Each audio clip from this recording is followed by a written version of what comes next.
All right, we'll go ahead and get started. Good afternoon, everyone. I'm getting a bit blinded up here, so I'm going to sit back here and also, because I want to run the slides from back here, but I am going to be introducing our discussion today, our session. We have two fantastic panelists joining us, but I will start. Thank you for being here. It's an honor to have you all here, joining myself and Jeff Capizano and Yvette Sanchez-Fuentes. My name is Amy Cubbage, and I work with Teachstone. I've been at Teachstone for about 5.5 years. I started as a My Teaching Partner coach and moved into the manager position of My Teaching Partner coaching, and then was director of training and professional development, and now work as senior advisor of public policy and government relations, working on early childhood education policy initiatives, quality initiatives, and translating from both the public policy arena back into Teachstone and vice versa, serving as an internal support as well as external support for folks in the field.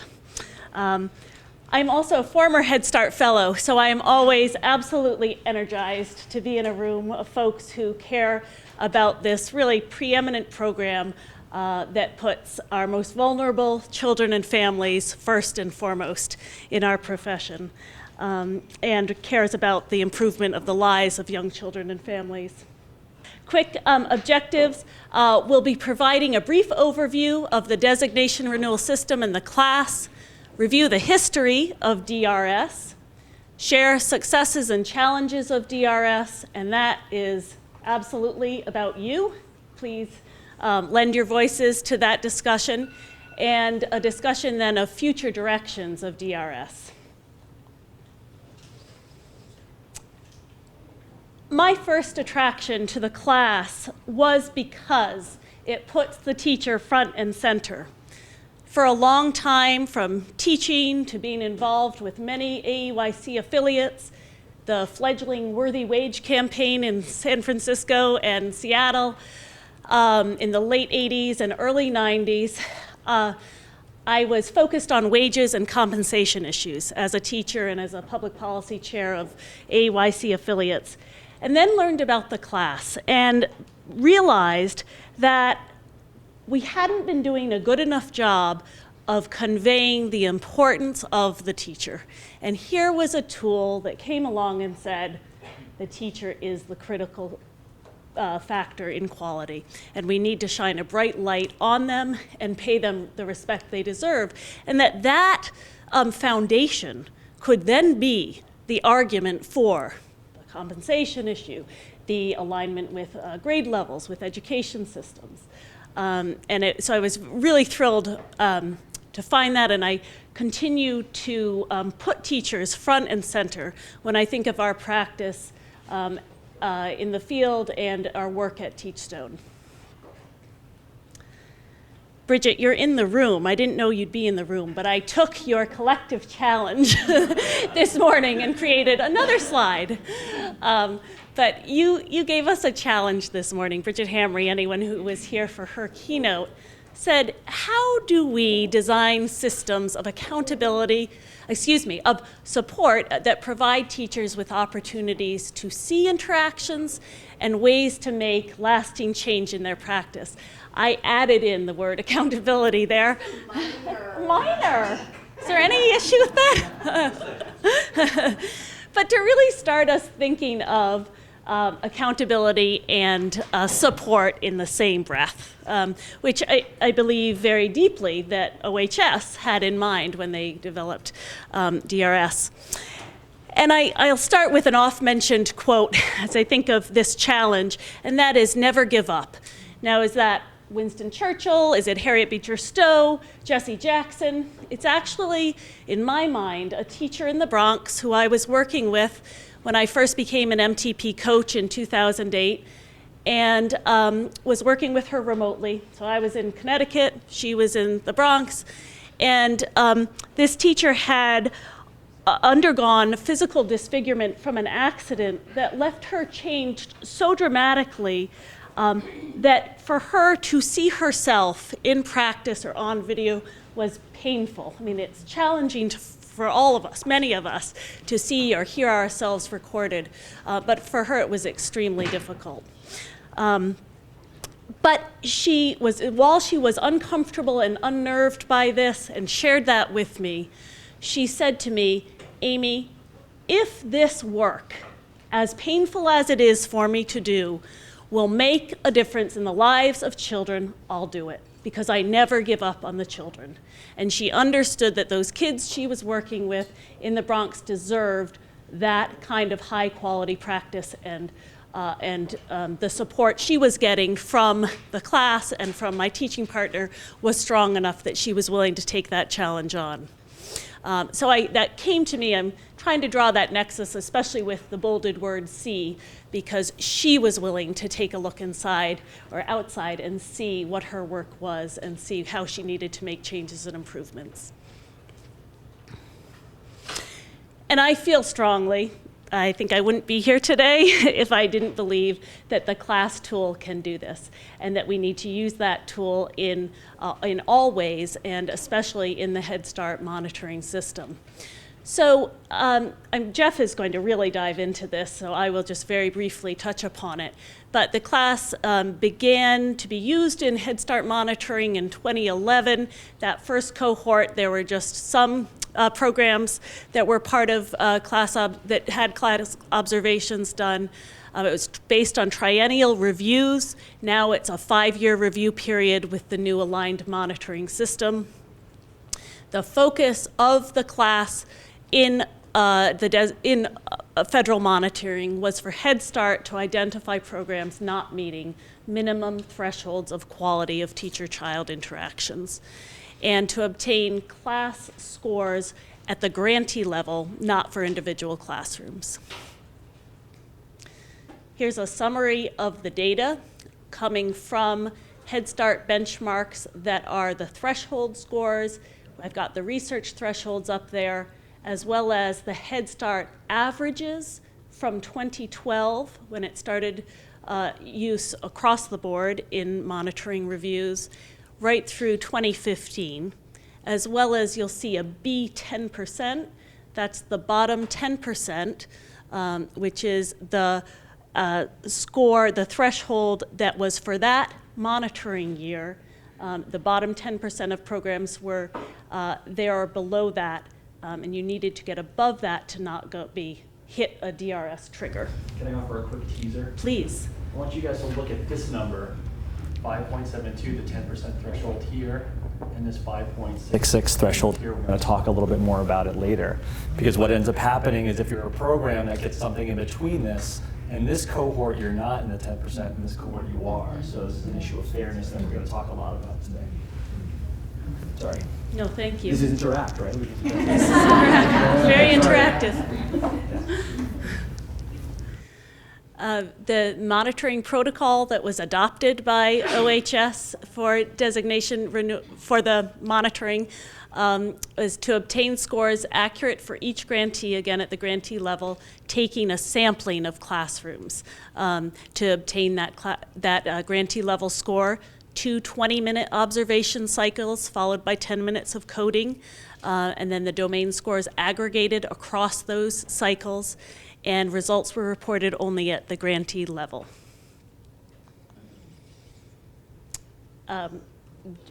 We can touch on this more, but briefly it was determined that we would, for the need for, with limited resources of time, staff, et cetera, it would be better to observe more classrooms, fewer cycles per classroom, because there's always more variability logically between classrooms within a program than within a classroom across time. And then I also thought, as a way of overview and introduction to the designation renewal system and federal monitoring and use of the class, would be to quickly touch upon our reliability system and our support to class observers who are monitoring Head Start programs.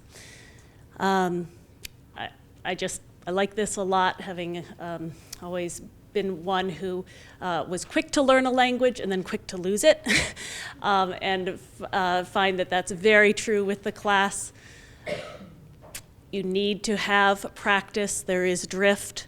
Reliability is incredibly important to us, and the consistency in ratings is obviously essential for confidence and fidelity and belief in those results. Some of the process we have for ensuring reliability includes the observation training, reliability testing and certification, and then with our non-year reviewers who are conducting the Head Start reviews, we have calibration, double coding, as well as we should have up there group support that we provide to them on a very regular basis, touching upon tricky coding issues and questions that come up regularly for them, and then annual recertification. So without further ado, I would like to introduce our two fantastic panelists, and they both were at a National Head Start Association Winter Leadership Institute that we had back in February? February, and Cody Kornek is from NHSA. We're pleased that someone from NHSA is here today. They got the conversation started with the Fall Leadership Institute back in September with a DRS symposium, and then we hosted a follow-up discussion with Jeff Capizano and Yvette Sanchez-Fuentes. So I am thrilled to introduce them. Jeff, I don't know, do I dare say, Jeff, you followed in my footsteps at ACF? Absolutely. I don't know, you've got president in your fill. title. I was very much a peon special assistant to Joan Lombardi at one point in my life. She actually, you were a peon though? Really? I don't know. No comment. I was just going to Joan, if you don't know, is a wonderful advocate for early childhood education. I bet most of you do know.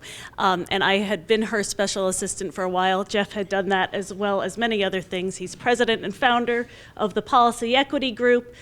He's a nationally known advocate and researcher, has worked with teaching strategies as well as ACF and the Urban Institute. And Yvette Sanchez-Fuentes is president of the National Alliance for Hispanic Families, as well as former director of the Office of Head Start. We heard from her this morning in her wonderful keynote address, and we're fortunate to be able to hear from her again. And she followed in my footsteps as well as a National Head Start Fellow. You owed all to Amy.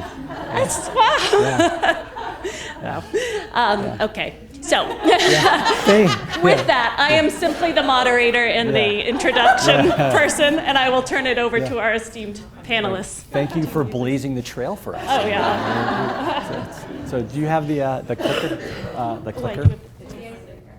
Oh, yeah, okay. So Yvette wants me to do an icebreaker, so I'm going to do an icebreaker. So just what I need you to do is when you think about the term Designation Renewal System, or DRS, what is the one word that comes to mind to describe this system?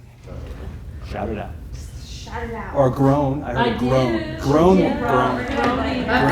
works. Groaning works, doesn't it? Stress. Stress. Yeah.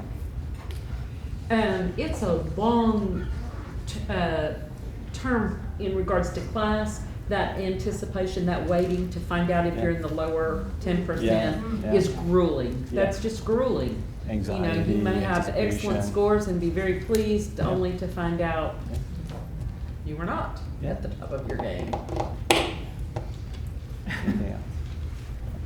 Anything positive? Do we have any positive? Did any positive words come to mind? Words like quality. Sorry.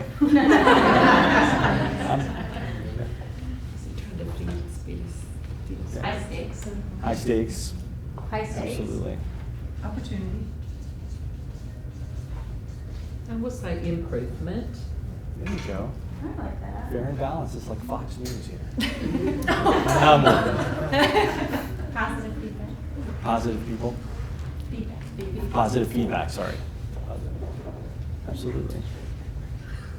Yeah, so I think, it's important to sort of keep these words in mind. I think, part of what I'm going to do today is talk a little bit about the history of the designation renewal system. And one of the reasons I want to do that is I think an understanding of the history is going to help us be better advocates for change, right? So we know that this was Head Start's very first attempt at doing anything like this, right? So this is DRS 1.0. Some things were working, some things were not working. We groaned, very grueling, a lot of anticipation, but underneath it all, it was about improvement and about quality, right? And so the question is, how do we go about moving forward in a way that sort of maintains the core principles of what DRS is going to be, but making it better for the community? And so what I want to do is talk just a little bit about the history, just sort of give you an understanding of sort of how did we get to the DRS in the first place, and sort of, why are we here? The second piece is around, I think, when you think about, one of the things that, or like the group of things that cause the most anxiety, it's about these issues of fairness, which derive from, what is our understanding of quality? How do we go about measuring it in a way that's accurate? And so, thinking about sort of the next revision of the DRS from like a psychometric perspective, from a measurement perspective. How do we make sure we're measuring the right things that measure quality, and how do we make sure that we're measuring them well? So I'm going to talk a little bit about that. And then the third thing is, can we in some way unify ourselves around reform? Because I think one of the interesting things from the DRS symposium is Ruth Friedman. I don't know if any of you guys know Ruth. She was Chairman Miller's lead staff person during the writing of the 2007 Head Start Act, which included the DRS provision. And one of the things she said at the symposium was, do you remember? It's pretty good. DRS is not going away. So we're never going to be able to get rid of this. The momentum is there. This is something that Congress had wanted. The question is, how do we make it more fair? How do we make it more accurate? And how do we get unified around what those changes might be? So a couple things. So I'm a very, very, very informal presenter. So, the way you were shouting out these words, if at any point you want to shout something out and stop and talk about it, we can definitely do that. Apparently I talk fast and a lot, to the point where they had to add a whole extra session onto this session. I don't know. It's the Italian in me, I don't know. So, but please feel free to interrupt at any point. So what I'll do is we'll start with the history. And what I did here is I put together a timeline. This is the history of DRS according to Jeff, right? And so where I started it was here, and that is the beginning of the Bush administration back in 2000. How many people were in the Head Start community in 2000? Okay, yeah, we were all there. And if you remember, I started there because, when after Clinton left and Bush came in, the narrative around Head Start and accountability changed, right? So the question was, what are we buying with our Head Start money, right? So that's like, oh yeah. And so here we have sort of a fundamental change towards accountability in Head Start, and it starts with the Bush administration. And one of the ways that you see the manifestation of the accountability is through the development of the national reporting system. No groans from that. I'm surprised. So yeah. So remember this, and yeah, exactly. So yeah, sorry to sort of rehash. Oh, yeah, exactly. And so this is one of the largest data collection efforts on children ever. 400,000 kids were being evaluated twice a year in Head Start, only for a few years, luckily. But so this is where you see sort of the accountability lens sort of coming into play. And then you have a lot of work going on in 2005, which is interesting. The first thing was we had our first shot at a reauthorization of Head Start.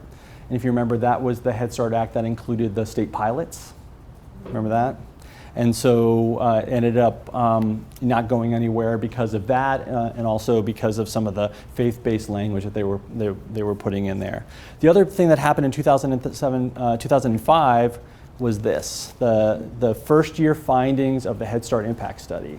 And so one of the things I got to work on when I was at the Urban Institute was the proposal for the impact study. So I know it pretty well. And essentially, these were the findings for children in Head Start right after the program year for 4-year-olds. And so the way that they report evaluation data, and I think one of the things about the Head Start Impact Study that was really important is when you're a researcher and you're trying to build credibility for your findings, the things that you want are strong internal and strong external validity, right? So internal validity is, can you say that the intervention caused the results? Right? And so the only true way or the best way is through random assignment and sort of experimental design. So in this case, what they did was they found Head Start programs across the country that had waiting lists, and then they randomly assigned the children on the waiting list either to the Head Start program or out of the Head Start program. So the only real impact on the kids was the only difference was the fact that they were attending Head Start for a program year. And also they actually got a nationally representative sample of programs from across the country. So not only could you say that Head Start caused the findings, you could also generalize it to the national population of Head Start kids. So that's strong internal and external validity. This is really important because when you're talking about the findings, in a lot of cases when you're trying to undermine the results of a study, you go after the methodology, but this methodology was really strong.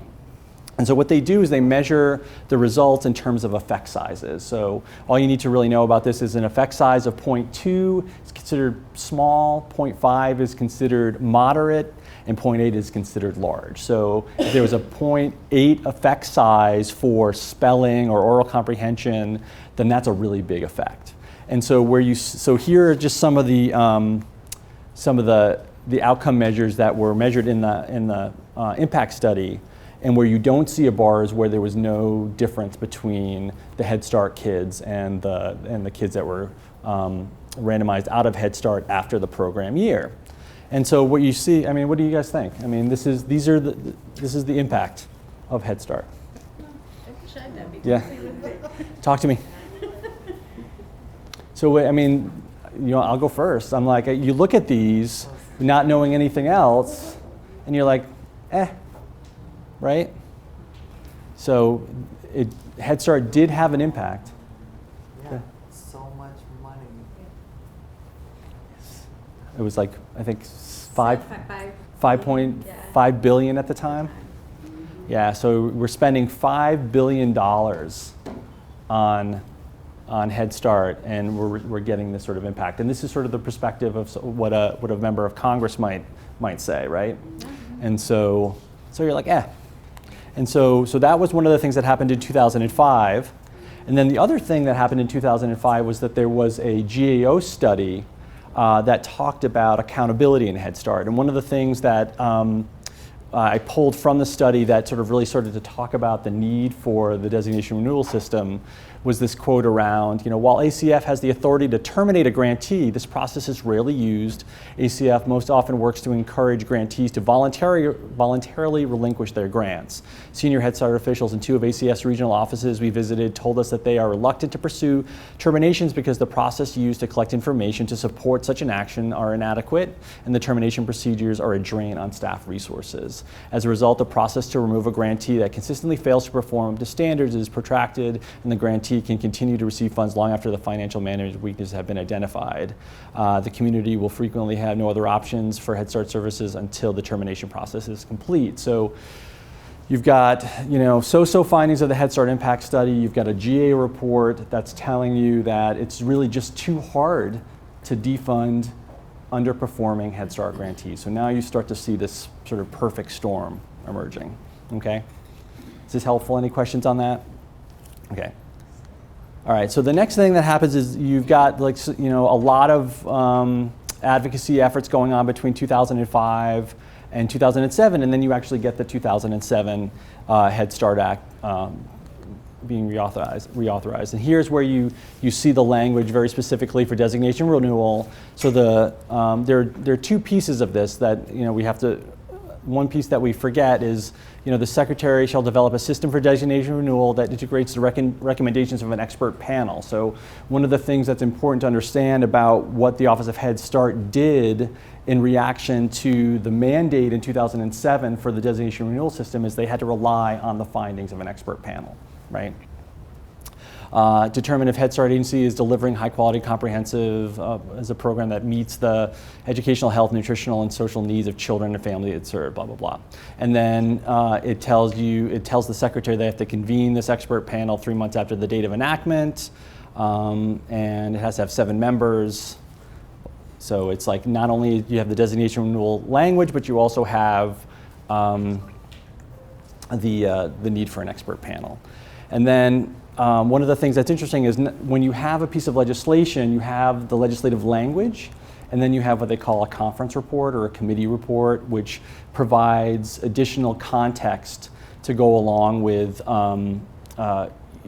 sort of to put the legislative language in better context. And so this was some of the language that came out of the committee report. He said the committee was very concerned with some of the findings of the GAO February 28, 2005 report. This report determined that 53% of grantees identified with noncompliance were again cited for noncompliance in their next review. So I see some heads nodding. So the issue is Head Start programs were underperforming and nothing was happening, right? And it happened over and over and over again. And so here's where we have the the need for the DRS. Okay, so we have in 2008, we have the actual report of the committee coming out, and they talk about sort of what the DRS should be. And I wish I could remember the panel, but there's Ron Haskins was on there, and I forgot the head of the NAUIC was on there. I can't remember who exactly. Jerlene Daniels, exactly. Okay, and so this is what they say that the DRS should be. This is in this report. It has to be reliable and valid, transparent to families, programs, and the public, simple and easily understood by all stakeholders, integrated into ongoing systems for program improvement. And it should use multiple sources of valid and reliable data. Everything from annual budget and fiscal management data, program monitoring, audits, classroom quality observation measures, which ultimately became the class, and then program information reports. And it says it should have automatic indicators of such a serious nature that a single occurrence would put you into DRS, and then also a pattern of poor performance. So if you think about these, reliable, valid, transparent, would you characterize the DRS as that now?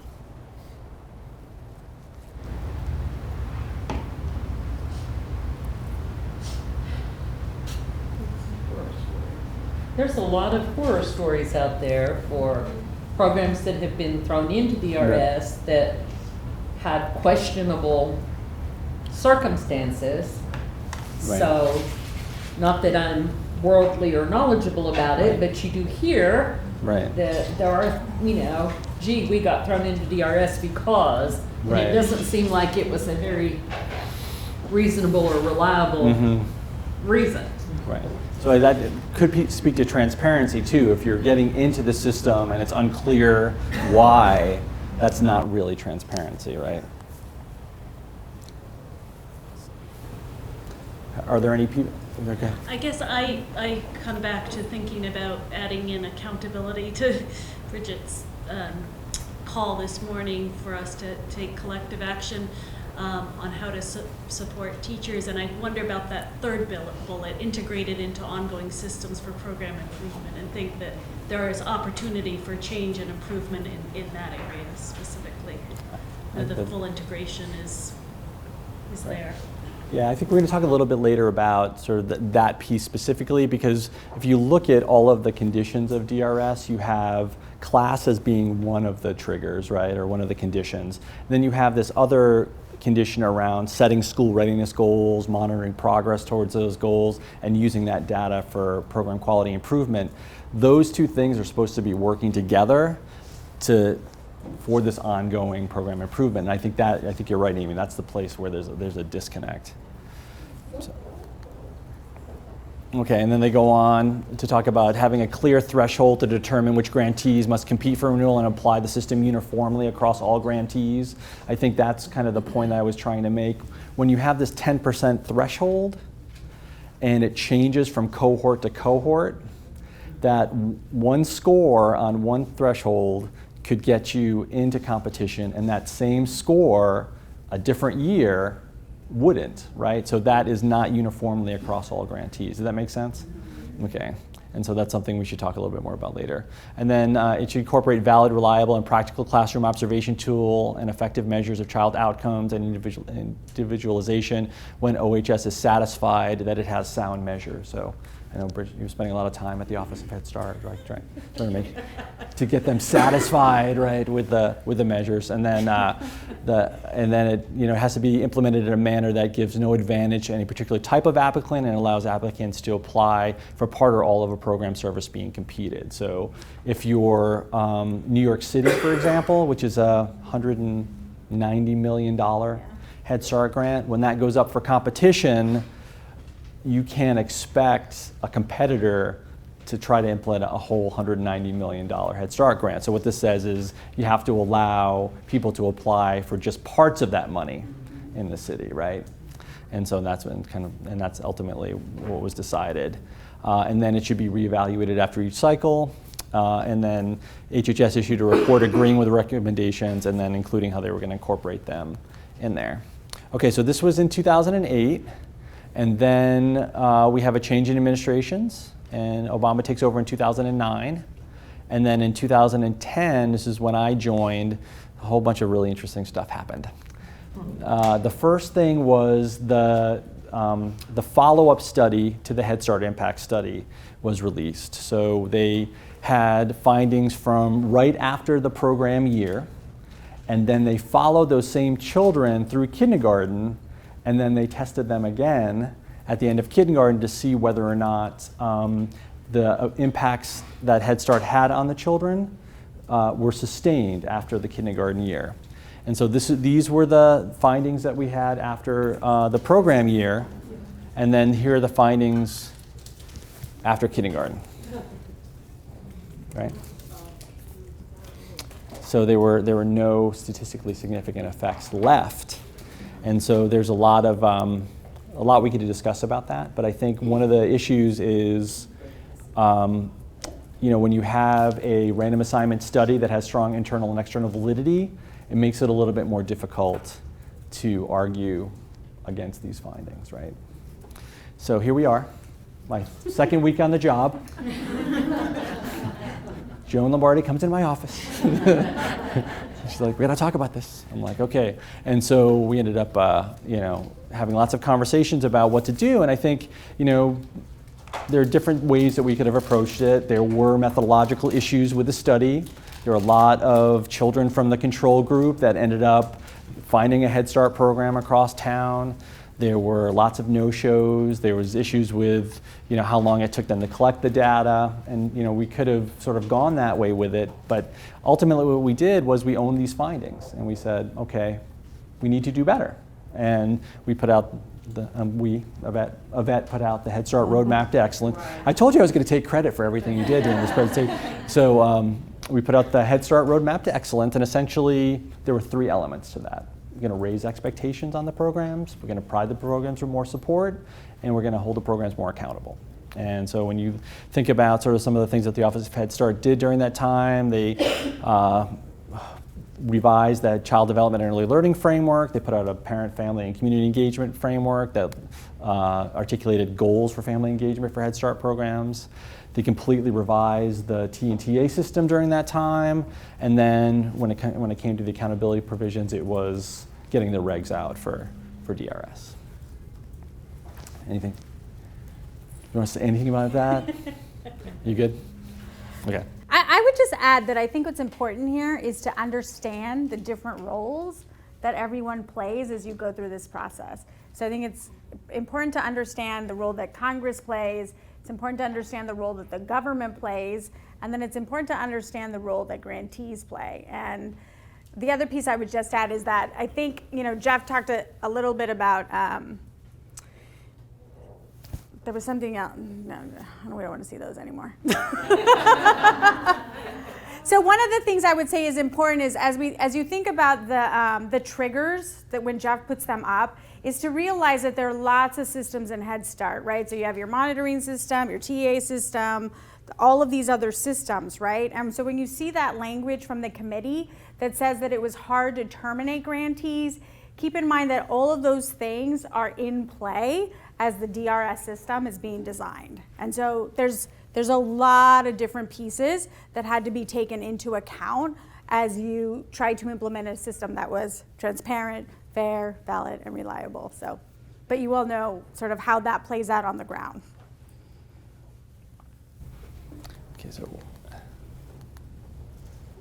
Okay, so some of the other things that happened during that time. So then we have in September of 2010 is when we had the notice of proposed rulemaking on the DRS coming out. And okay, so I'll just kind of go through this quickly. So we got the notice of proposed rulemaking coming out in September. We got the final rule in November of that year, or of 2011. It was a year, over a year. Took a long, so how many comments were there on the There were more than 16,000 comments on the designation renewal system. And if you think about an average notice of proposed rulemaking, on average, most federal agencies get anywhere from 200 to 400 comments.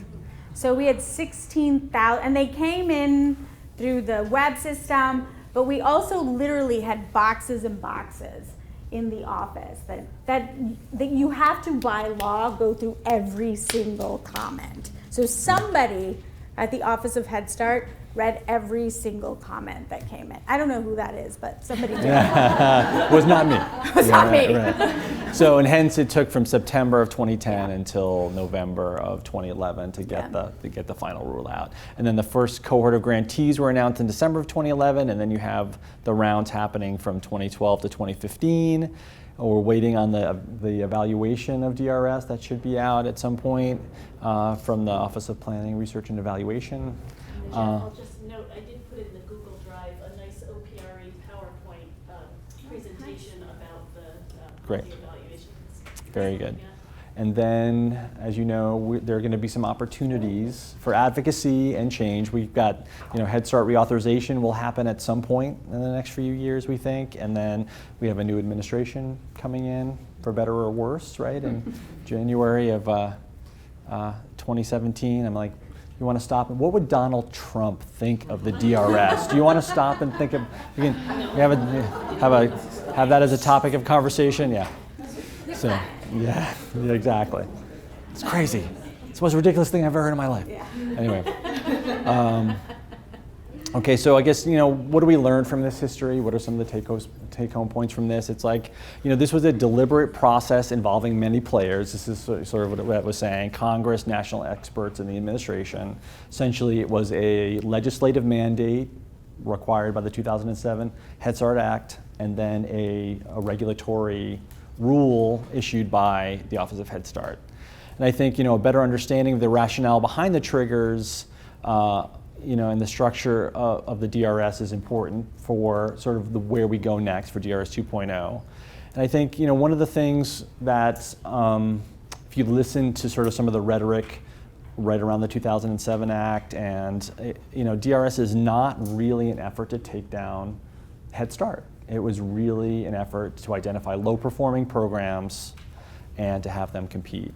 And I think, one of the interesting, the word improvement is interesting because I've worked on, a couple of different Head Start competitions, and I think, after it's all done and the programs have successfully gone through the process, they're happy because they've had a chance to reboot. They've renegotiated contracts, they've changed their models, and so ultimately, I think, it is a means of improvement, even when the grant doesn't change hands. And then it also provides a context in which to discuss future changes in the system, particularly around valid and reliable measures of programs. So I think, one of the things that's important is, if we're going to talk to members of Congress about how DRS might change, they know this history, right? And so we want to be able to sort of understand where they're coming from with the DRS and sort of talk in their language about changes that we might need and from their perspective. Jeff, I just would also add in that NHSA did a nice analysis of the, I believe, first 3 cohorts and found, and Cody, I'm looking at you, correct me if I'm wrong, but 83% of the time, if you were in DRS for class, that grantee did get the grant in recompetition. So they were renewed as the grantee. So what does that say about how did DRS provide the opportunity to pause, reflect, connect with professional development providers, set a plan for PD, for improvement, and convince then the feds that they were the best one to take on the grant again? Go back a slide. I feel like what's missing and what do we learn from this history is that we need to improve the whole thing. Yes. You know, like System. the system, the outcomes, the system, room by room, like that. There's also a thread here of everything needs to get better, right? Absolutely. So it's not, I mean, we shouldn't be talking about the DRS in isolation. We should be talking about it within the context of where more money, monitoring. Yeah. Exactly. And I think, you know, the reauthorization is going to give us an opportunity to do Yeah, that. so I mean, I totally agree with Debbie, and I would just add that I think as folks think about the next phase of Head Start, it's important to start to think about Head Start as an entire system. So the thing that we've done for the past 50 years is we tend to make improvements within the system in very siloed ways, right? So if you really, I'm gonna jump a little here, Jeff, but if you really think about it, this DRS system should have triggered a change in monitoring, and it should have triggered a huge change in our T&TA system. But because of the way the government or whatever, the whole system is set up, we only dealt with DRS and didn't deal with the other pieces, which is why it all sort of, there's a whole method to the madness, but there is a reason why we've gotten some of the outcomes that we've gotten, because we didn't deal with our monitoring system at the same time that we did this, at the same time that we redid the whole TA system. So we're still like this instead of things being aligned. That might be a good time to take a break, and then we'll Look at that. Is that good? We'll come back with Done. we'll come back with you, Bet.